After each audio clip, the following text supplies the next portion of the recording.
शरद मोहोळ त्याच्या लग्नाच्या वाढदिवसाच्या म्हणजे 5 जानेवारी दुपारी गोळ्या झाडून हत्या करण्यात आली. दिवसात कोटोलमध्ये सुधादार भागात, ज्या भागात शरद मोहोळ राहायचा, तिथे त्याच्या हत्येचा ठराव रंगला आणि तो कॅमेऱ्यात कैद झाला. तो पुढे व्हायरल झाला. या हत्येचा मास्टरमाइंड नामदेव खानकोडे सोबत गुंड विठ्ठल शेले आणि गणेश माले असलेल्या पोलिसांनी तपासण्यात समोर आले. टोळी युद्धातून शरद मोहोळ झाल्यास निष्पन्न झाले.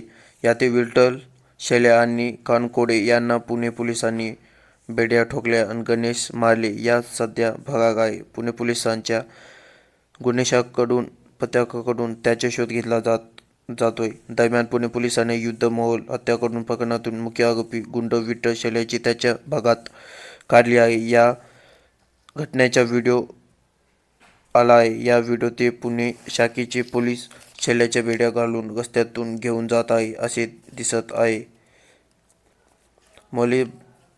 मोहोळचे भरत रस्त्यातून हत्या केल्यानंतर गुन्हेगारांच्या मनात, आरोपी विठ्ठल शेलेच्या मनात दहशत पसरली आहे आणि हीच दहशत कमी करण्यासाठी पोलिसांनी शेलेची धीर काढण्यास सांगितले जाते. शरद मोहोळ हत्या प्रकरणात पुणे पोलिसांच्या गुन्हे शाखेतून आतापर्यंत विठ्ठल शेले आणि रामदास उर्फ वगनासाहेब यांच्यासह 5 जणांना बेड्या ठोकल्या आणि 9 जणांना ताब्यात घेतले असून चौकशी करत आहे.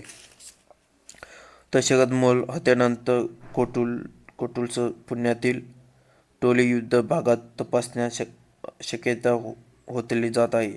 यामुळेच गुन्हेगार विद्यावाढील मुळशी पॅटर्नला जबरदस्त हिसका पुणे पोलिसांनी विठ्ठल शेल्यावर त्यांच्या भागात धीर काढण्यासाठी चर्चा आहे. तर तुम्हाला व्हिडिओ पसंत आला असेल तर व्हिडिओला लाईक करा आणि चॅनलवर तुम्ही नवीन असाल तर चॅनलला बी सबस्क्राईब करा. भेटूया नेक्स्ट व्हिडिओमध्ये. धन्यवाद.